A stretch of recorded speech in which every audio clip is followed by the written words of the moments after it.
Well, always good to have you on the show. Make that decision to protect your family today. To get a quote on a life insurance policy, give Choosy a call now on 1300 731 861 or visit choosy.com.au. Yes, and before the break in today's trivia, we asked the question, what rock band is led by R.E.M. Michael Stipe? You are not asleep. The answer is R.E.M. He's in the corner, apparently. Yeah. He's in the spotlight. In the spotlight. Yeah, that's Very him. good. Losing his religion, I think. I think he might. I don't know if he ever found it. Meantime, in other news, this is the show on everybody's lips right now. And the Emmy goes to Catherine O'Hara, Schitt's Creek. Eugene Levy, Schitt's Creek. Daniel Levy, Schitt's Creek. Andrew Civadino, How messed up they must have his name. Daniel Levy, Schitt's Creek. Annie Murphy, Schitt's Creek. Schitt's Creek. It was a Schitt's Creek sweep at the Emmys yesterday. They won not only 1 but 7 awards for moments like this. Be a part of me.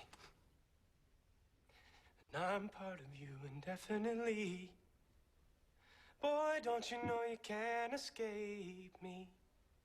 'Cause you know you'll always be my baby. And we'll linger on.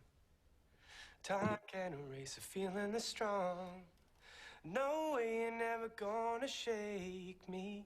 Ooh, darling, 'cause you'll always be my baby. Patrick Brewer, you are my happy ending. Oh, God, the saddest, the best. All right, joining us now, we can't believe it, straight out from the Emmys, is Patrick from Schitt's Creek himself. It's Mr. Noah Reid. Noah, congratulations. Can't see him. He's behind. Oh, I gotta move my phone. What an insane night that was. Wow. Yeah, so tell us, first of all, we're just welled up from that scene again, so thank you for taking us on that journey of Schitt's Creek. But being in the room and also to unfold like that, you guys broke a record last night for Emmys for a comedy. How was it going and how did it feel? And how did you celebrate? Yeah. Well, we managed to get together, a few of us, and watch together and celebrate together. We'd all been tested for COVID and tested negative and had to isolate before actually going to hang out with each other.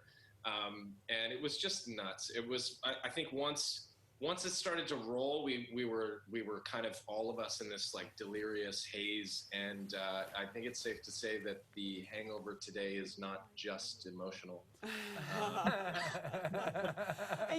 So good. The show itself is such a great ride, but behind the scenes, the creation of this show, the journey you've all been on as a cast and crew, that's a story in its own right, and it's, I think, so loved by everyone who's watched the show as well. It must have been so special for you all to be together, to go to those extra lengths to be together last night and to celebrate such an extraordinary win.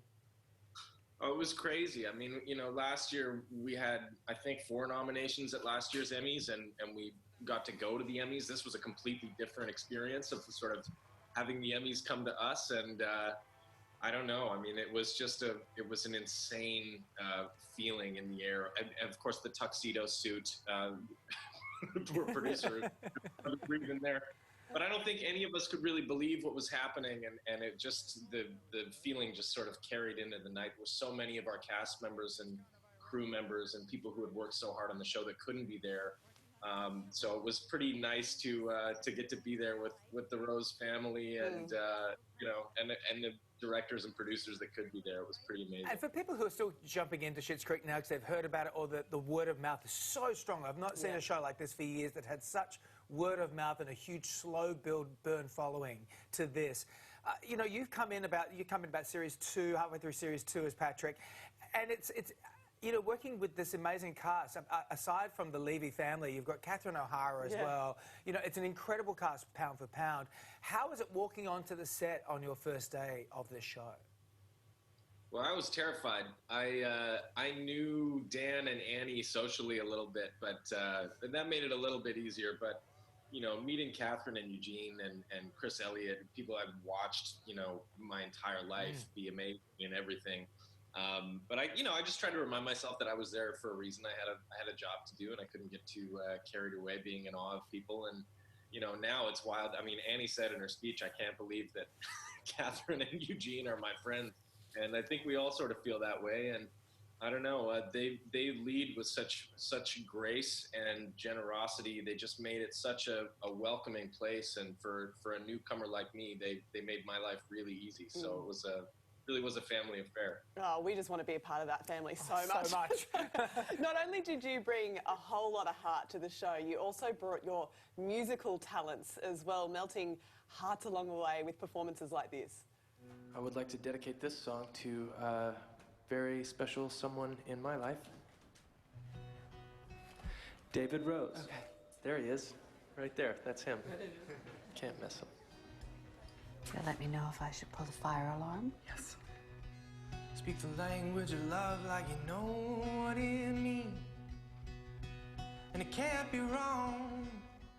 Take my heart and make it strong, babe. 'Cause you're simply the best.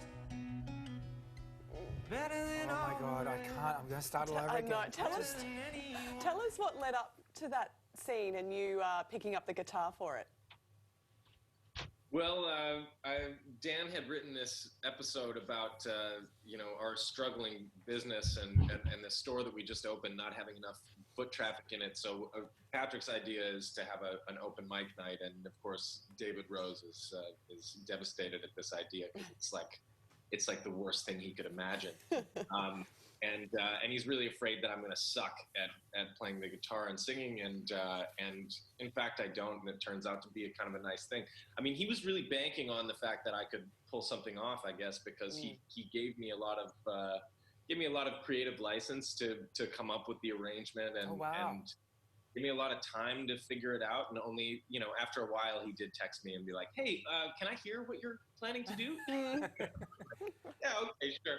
So, but on the day, it felt like we were doing something pretty special. And the Rose Apothecary set is like one of our only sets that is actually that sort of storefront building. So it was packed full of people. It felt like a show. I was nervous, but it was okay. Well, look, I got to say, it's one of the great love stories of television of all time. Yeah. What you guys put through. It's so vulnerable and honest and beautiful. And to be a part of it, Noah, has made so many people happy. And being a part of our show has made us very happy. Thank you so much. It's my absolute pleasure. It's made me very happy, too. And it's shown us your musical abilities because you've released an album, too. Gemini is out now. Yeah. So we can get so much more of Noah singing, which is just really amazing. Thank you so much, Noah. Thank you. Such a treat. My pleasure, guys. Thank you so much. And congrats again. Still ahead, Ellen's on-air apology. I know that I'm in a position of privilege and power, and I realize that with that comes